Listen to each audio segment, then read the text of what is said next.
অনেকক্ষণ ওয়েট করার পরে ফাইনালি আমরা গ্রিন সিগন্যাল পেয়েছি। সত্যি বাবা, তাও আমরা যাচ্ছি এখন ছাতা নিয়ে, যেমন দেখতে পাচ্ছি। বাবা কি করছো তুমি?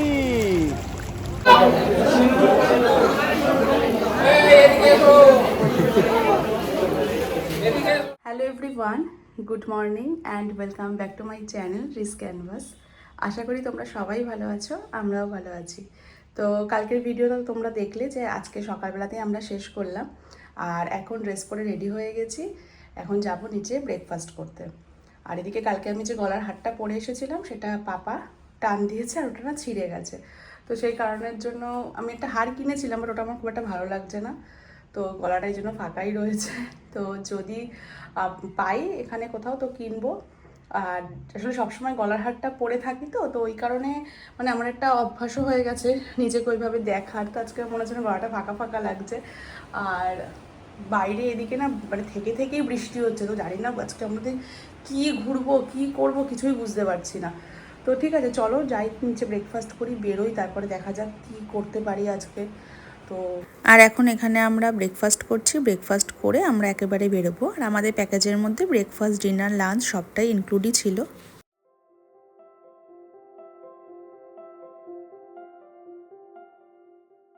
তো এই যে এটা হচ্ছে পাপা আর ছেলের আউটফিট। এখন আমরা বেরোবো। হলুদ পরেছিলাম, আজকেও তাই। কালকে পরেছিলে? আগে সাদা হলুদ পরেছিলাম, আজকেও আমরা ম্যাচ ও সাদা হলুদ, আমরা কন্ট্রাস্টে করি। এই যে আমার মা বাইরে দাঁড়ানো, আর এখানে দেখো বৃষ্টি বৃষ্টি বৃষ্টি। এখন আবার এত কিছুর সাথে অ্যাড হলো ছাতা। কি করে কি হবে আজকে জানি না, সমানে বৃষ্টি পড়ে যাচ্ছে, একটু কমছে তো আবার বাড়ছে। এখানে নাকি এরকম আনপ্রেডিক্টেবলই ওয়েদার, কখনো বৃষ্টি কখনো রোদ। ঠান্ডা তো এখানে নেই, বাট রোদ আর বৃষ্টি এটাই রয়েছে। এখান থেকে এখন বোটে চেপে আমরা যাব রস আইল্যান্ড। পাপা স্পেশাল চেয়ারে বাবা বসে পড়েছে। ঠিক আছে স্যার, ওখানে বাবা তোমার স্পেশাল চেয়ারটা একবার দেখিয়ে দাও। এই যে বাবা তুমি কোথায় বসেছো একবার দেখিয়ে দাও। এমন তো ধরছো না না। আর এদিকে আকাশের অবস্থা দেখো, পুরো কালো মেঘ করে রয়েছে। আর এখন আমাদেরকে এখানে ওয়েট করতে বলা হয়েছে। আমরা যে ট্রাভেলার্সের সাথে এসেছি তাদের সাথে আরও যে ট্যুরিস্ট পার্টিটা এসেছে তাদের সবাইকে এক জায়গায় করে ওরা সমস্ত কিছু গাইডেন্স দিয়ে দেবে। দেন ওরা যখন বলবে তখন আমরা বোটে যাব। আর তাই এখন আমরা এখানে একটু দাঁড়িয়ে রয়েছি। এখানে পার্ক রয়েছে, কিন্তু যেহেতু বৃষ্টি পড়ছে তাই জন্য পার্কে তো বসা যাবে না, তাই একটা ক্যান্টিনে মা পাপাকে নিয়ে বসে রয়েছে আর আমরা এখানে রয়েছি।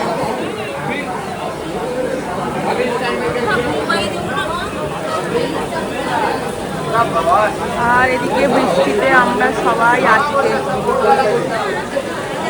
মুষলধারে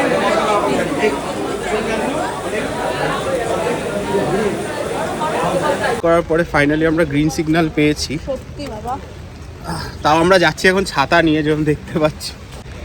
প্রচন্ড বৃষ্টি, তার মধ্যে পাপাকে নিয়ে এইভাবে ছাতা নিয়ে ব্যাগ সব জিনিস নিয়ে যাওয়া হ্যাপাজার্ড হয়ে গেছে পুরো ব্যাপারটা।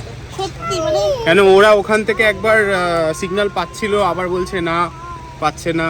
মানে সত্যি কথা বলতে ওরা গিয়ে লাভ হবে না, কেন যে হারে বৃষ্টি হচ্ছিল তাতে গিয়ে কিছু দেখতে পেতাম না। জানি না পরেও কি হবে তাও জানি না। এরপরেও এখান থেকে কতদূর যেতে পারবো জানি না, এখনো তো মনে হচ্ছে বোটে উঠতে পারবো, যাচ্ছি বাকি জানি না। বাকি এইখানকার ভিউটা খুব সুন্দর। যদি ওখানেও বৃষ্টি হয় তাহলে ওখানেও কিছু দেখার নেই। হ্যাঁ, ওখানে যদি বৃষ্টি হয় আবার কিছু দেখতে পাবো না।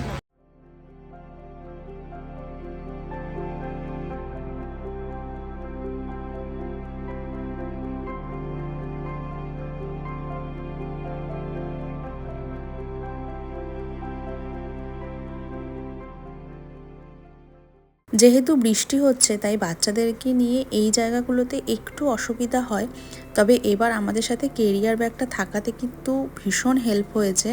যেহেতু ওকে আমরা কেরিয়ার ব্যাগটার মধ্যে বসিয়ে নিয়েছিলাম তাই আমাদের নিজেদেরও ব্যালেন্সটা ছিল, আর সেরকমভাবে খুব যে অসুবিধা হয়েছে সেটা হয়নি। আর এদিকে দেখো বৃষ্টি তো হয়েই চলেছে, মানে একটু কমছে আবার হচ্ছে, এই রোদ উঠছে তো আবার বৃষ্টি পড়ছে।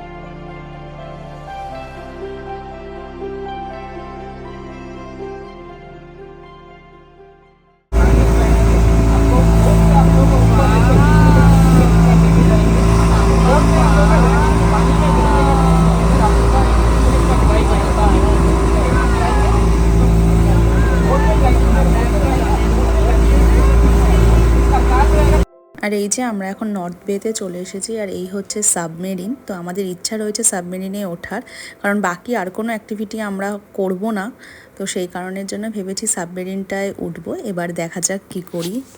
আমরা আসলাম হচ্ছে নর্থ বেতে। আগে নর্থ বেটা কভার করে, তারপরে ওরা রসে নিয়ে যায়। নর্থ বে 2 ঘন্টা, তারপরে রসে।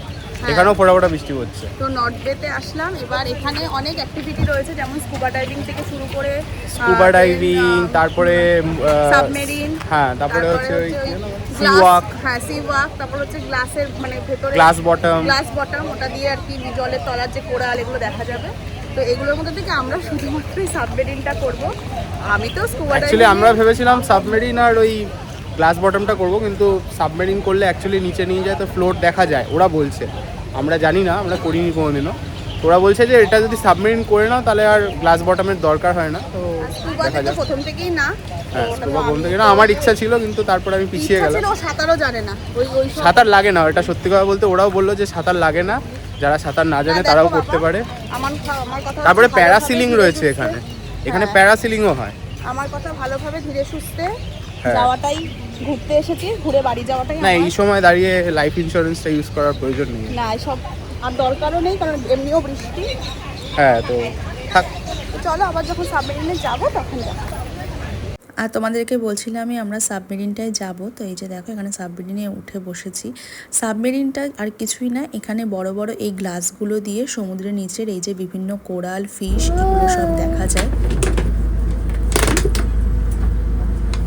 ये देखो मामा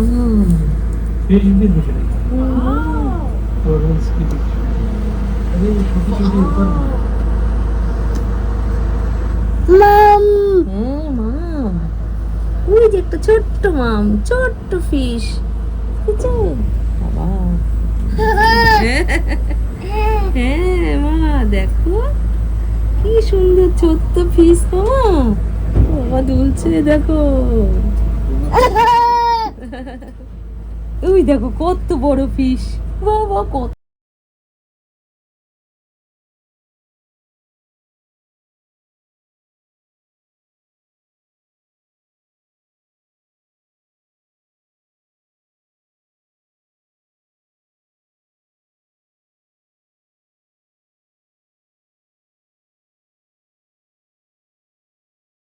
ये कभी भी आपको डीप सी में नहीं मिलेगी। ये हमेशा शैलो वाटर्स में बनती है, क्योंकि इनको सनलाइट चाहिए।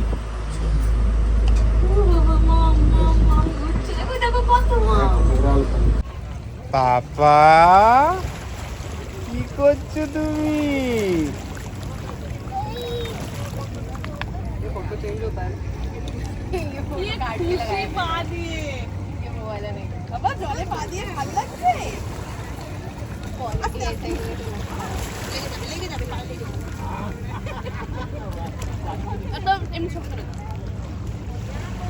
এখন আমরা যাচ্ছি নর্থ বে থেকে রস আইল্যান্ডের দিকে। আর এর মাঝখানে আমাদেরকে দুপুরে লাঞ্চও করিয়ে দিয়েছে, কিন্তু আর এর মাঝে প্রচণ্ড বৃষ্টি হয়েছিল, আর প্রপার শেডের অভাবে পাপাকে নিয়ে আমাদের প্রচণ্ড অসুবিধা হয়েছে। এখন আমরা যাচ্ছি রস আইল্যান্ডে, আর মাঝখানে বৃষ্টির জন্য প্রচণ্ড অসুবিধা হয়েছে। আর এটাই আমি তোমাদেরকে তখনও বলছিলাম, আর এখন ভয়েস দিচ্ছিলাম, বাট কৃষ্ণেন্দু বললো যে এই বোটের আওয়াজে ভয়েসটা তোমার ঠিক করে আসবে না। আর সত্যি বলছি, নর্থ বেতে না মানে প্রপার শেডের খুব অভাব। এমনি হোটেল তো রয়েছে ঠিক আছে, কিন্তু শেডের এত অভাব যে বৃষ্টি পড়লে যদি কেউ হোটেলে থাকে তাহলে ঠিক আছে, আদারওয়াইজ বাচ্চা নিয়ে বৃষ্টির মধ্যে কোথাও দাঁড়ানো বা ওয়েট করা সেরকম কোনো জায়গা নেই। কথা বলতে বলতে আমরা চলে এসেছি রস আইল্যান্ডে। আর রস আইল্যান্ডে কিন্তু ঢোকার শুরুতেই ওরা আমাদেরকে বলে দিয়েছিল যে এখানে কিন্তু প্রচুর হরিণ, আর এই যে দেখতেই পাচ্ছ। আর খাবারের জন্য কিন্তু ওরাও এরকম মানুষের সাথে সাথেই ঘুরে বেড়ায়, তবে ওদেরকে খাবার দেওয়া এখানে মানা। এই বাবা, এটা কি রে? এটা কি? এটা কি তোমার পাশে? এটা কি? এটা কি পাপা? হরিণ। এই যে দেখি দেখি হরিণ। তোমার ভাল লেগেছে? আচ্ছা,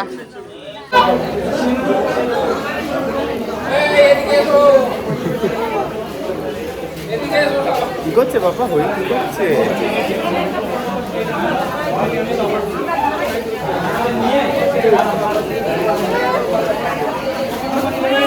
আর আমি এতটাই ভীতু যে আমার পক্ষে কোনোভাবেই ওদের গায়ে হাত দেওয়া বা ওদের পাশে যাওয়াটা সম্ভবই ছিল না, কারণ আমি প্রচণ্ড ভয় পাই যে কোনো পশু পাখি সব কিছুকেই। সেই জন্য আমার পক্ষে এত সুন্দর দেখেও যাওয়াটা সম্ভব ছিল না।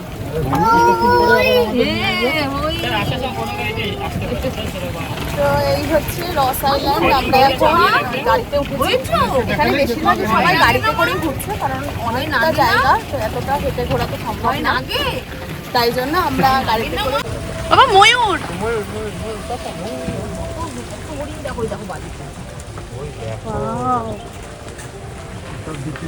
ময়ূর পাপা।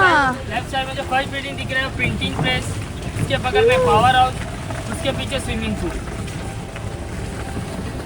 হরিণ দেখ।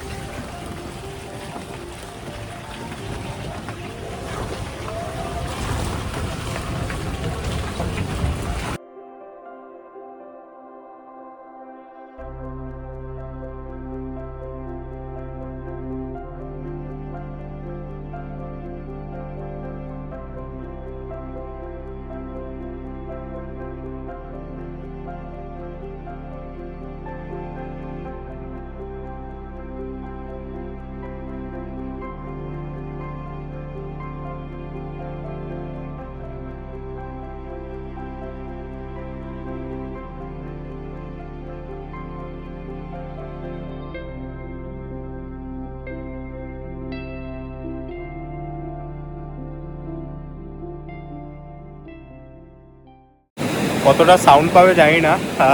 চলে আসলাম লাইট হাউস ভিউ পয়েন্টে রস আইল্যান্ডের, ওই যে পেছনে দেখতে পাচ্ছ। আর যেহেতু খুব জোরে বৃষ্টি পড়ছিল, আর ওখানে স্টেয়ার কেসটা দেখাবো, অনেকটাই স্টেয়ার কেস, তো ওরাও আসেনি, শুধু আমি একাই এসেছি। আর বাবা এসেছিলো কিছুক্ষণ আগে, বাবা এসে কিছুটা বৃষ্টি হচ্ছে বলে চলে গেছে, শেষ অবধি আমি এসেছি। আর এখানে না আসলে মিস করতাম। জাস্ট ভিউটা দেখো একবার, অসাধারণ, মানে চারিদিকে এত সুন্দর ন্যাচারাল ল্যান্ডস্কেপ, জাস্ট ভাবা যায় না, না দেখলে মিস করতাম। আর ওটা হচ্ছে ওই দ্য লোন সেইলারের স্ট্যাচু।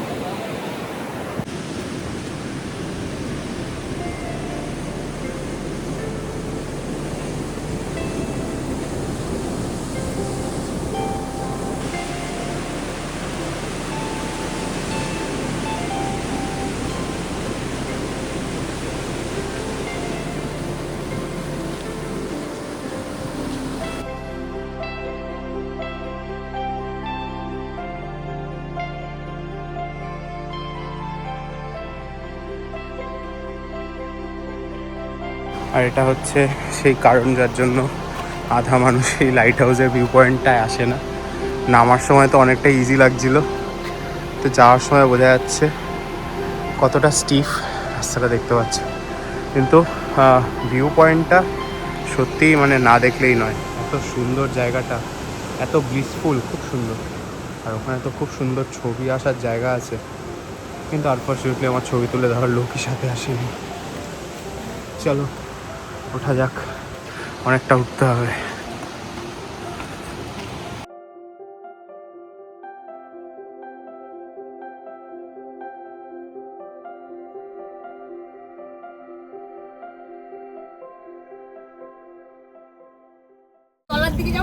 বৃষ্টি পড়ছে, সেটা তো আমাদের দোষ না। এই যে, আর এই যে আমাদের এই হাফ টিকিটের সব চাই, ফুল মিল চাই। ওর জন্য রান্না করা খাবার দিয়ে গ্লাসটা আমার কাছে দাও, স্ট্র সমেত দেবে। ওর জন্য আমি রান্না করে দিচ্ছি, সেগুলো হবে না। ওর চা চাই, ওর এই কাপে গ্লাসে যে যা খাবে ও সেটাই চাই। আর আমরা যেদিকে রান্না করে দিচ্ছি সেগুলো হবে না। তো যাই হোক, আজকে আমাদের তো এই দুটো আইল্যান্ড ঘোরা কমপ্লিট। আর এরপর আমরা এখন, সত্যি কথা বলতে, ও এই আইল্যান্ডটা পার্সিয়াল ঘুরলো, পুরোটা তো ঘুরলো না। ও তো আধা রাস্তা গিয়ে বসেই পড়লো। আর না, সত্যি কথা বলতে, যেখানে গাড়ি থামিয়ে দিয়েছে ও সেখানেই থেমে গেছে। গাড়ির থেকে বড় কথা, এখানে হরিণগুলো পুরো গায়ের উপর উঠে আসছে। হ্যাঁ, ওখানে কিন্তু হরিণ ছিল না, আমি তোমাদের দেখালাম ভিডিওতে। ওখানে হরিণের হওয়ার নেই, হরিণ ছিল না, আসলে হরিণও অত দূর হেঁটে যায় না আর কি, তার আগে থেমে যায়। আমার মতো তো হরিণের অবস্থা ওর সত্যি কথাই তাই। তো যাই হোক, খুব মানে খুব দারুণ এক্সপিরিয়েন্স মানে এখানে। আর স্পেশালি ওই জায়গাটা এত সুন্দর, এখানে আবার আমাদের সময় হয়ে গেছে, 1 ঘন্টা সময় দিয়েছে, 3:30 বেজে গেছে, হ্যাঁ 3:40 হয়ে গেছে। তো আমাদের ওই ইয়ের থেকে জেটির থেকে ফোন করছে বারবার করে। চলো যাওয়া যাক। চলো আজকে ভিডিওটাকে এখানেই এন্ড করছি, কারণ এখন তো আমরা চলে যাব। হ্যাঁ, এখান থেকে আমরা আর আমাদের কিছু direct- অ্যাক্টিভিটি আজকে নেই, না। জানি না এখন কি করব না করব। তো যা করব মানে তো জানি না কি করব না করব। তো যাই হোক, চলো যদি কিছু করি সেটা তো অবশ্যই ভিডিও করব, কিন্তু সেটা আবার তাহলে অন্য ভিডিওতে দেখাবো। আর আজকের মতন ভিডিওটাকে এখানে শেষ করে দিচ্ছি। দেখা হবে তোমাদের সাথে নেক্সট ভিডিও। ততক্ষণের জন্য সবাই ভালো থেকো, সুস্থ থেকো। আর আজকে আমাদের ঘোরাটা সত্যি কথা বলতে বৃষ্টির জন্য খুবই মানে ভালো হলো, হ্যাঁ। সেইভাবে ভালোটা আর আজকে হতে পারেনি। অনেক কিছু মানে এক্সপিরিয়েন্সটা আরো অনেক ভালো হতে পারতো যদি বৃষ্টিটা না হতো। বিশেষ করে বাচ্চা নিয়ে এত বৃষ্টিতে খুব সমস্যা। খুব সমস্যা হতো। আর সেরকম যদি শেল্টার না থাকে না, তখন বাচ্চা নিয়ে দাঁড়ানোটা মানে বৃষ্টির মধ্যে কোথাও ভালো শেল্টার না পেলে খুব অসুবিধা। তো যাই হোক, চলো এগুলোই সব মানে লাইফ টাইম মেমোরি, এইগুলোই মনে থাকবে আমাদের। হ্যাঁ, এগুলোই সত্যি কথা। পাপাকে গল্প করতে পারবো, ও ভিডিওতে দেখতে পারবে। তো ঠিক আছে, আজকের প্রথম ভিডিওটাকে এখানেই এন্ড করছি। টাটা।